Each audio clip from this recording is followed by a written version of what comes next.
অনেকে বড় বড় কথা বলে। হ্যাঁ, আমি বলবো না যে জিয়া রহমানের একটা ডাকেই দেশটা স্বাধীন হয়ে গেছে, বাট আই মাস্ট সে অনেক গুরুত্ব বহন করেছিল সেই ডাক। ছাত্র কি যে করবো আমরাই ভাবতে পারি নাই। যেই মুহূর্তে শুনলাম জিয়া রহমান বলেছেন, আমি মেজর জিয়া বলছি, বাংলাদেশের স্বাধীনতা ঘোষণা করছি, পাগলের মতন আমরা যুদ্ধে ঝাঁপায় পড়ছি, পাগলের মতো। আমরা ভারতে গেছি, কেউ লোকালি ট্রেনিং দিয়েছি, গেছি তাদের অস্ত্র নিয়ে ট্রেনিং দিয়েছি বিভিন্ন ভাবে। দ্য দেন জেনারেশন আমাদের যুদ্ধে ঝাঁপায় পড়ছি জিয়া রহমানের ডাকে, এবং জিয়া রহমান সেই ডাকটা না দিলে এত তাড়াতাড়ি বাংলাদেশের মানুষ যুদ্ধে ঝাঁপিয়ে পড়তো না। কারণ যারা যুদ্ধের দাবিদার, যারা স্বাধীনতার কবজ নিয়ে বুকে ঘুরছে, তারা তো জাতিকে কোন নির্দেশনাই দিয়ে যায় নাই, বরং সাথে উর্দু স্পিকিং লোক নিয়ে পলায় গেছিল সমঝোতার জন্য ডক্টর কামাল হোসেনকে সাথে নিয়ে।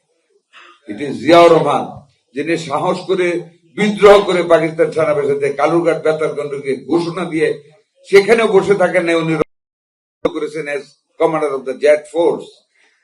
সেই জিয়াউর রহমান এগেইন তিনি 1975 সনে জাতি যখন একেবারে বিপর্যস্ত, সেনাবাহিনী যখন চেইন বলে কোনো কিছু ছিল না, সিপাহী বিপ্লবের মাধ্যমে আবার ওনাকে ক্ষমতায় আনলো জনগণ। উনি কিন্তু আসেননি, তারা অ্যাবিউজ করেছে আমাদের নেতাকে, বলেছি টকশোতে বলেছি, ক্যাটেগরিগুলি বলেছি, যেখানে তারা স্তব্ধ হয়েছে, উত্তর দিতে পারে নাই, যে জিয়া রহমানকে সেনাবাহিনীর সদস্য এবং সিভিলিয়ানরা নিয়ে ক্ষমতায় বসেছে, বন্দি দশা থেকে খালেদ মুশারফের হাত থেকে বের করে ওনাকে নিয়ে ক্ষমতায় বসেছে, এবং উনি বসেই বহুদলীয় গণতন্ত্র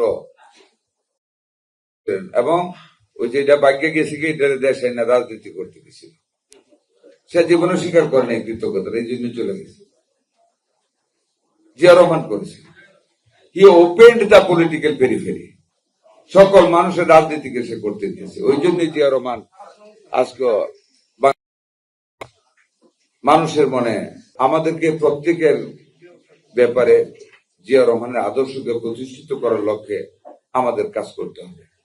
আর যেহেতু আপনারা চিকিৎসক, আমরা একটাই কথা, একটাকে সবাই মিলে মোকাবেলা করতেছি, অনেকটা এগুচ্ছি, আরেকটা আসতেছে ডেঙ্গু।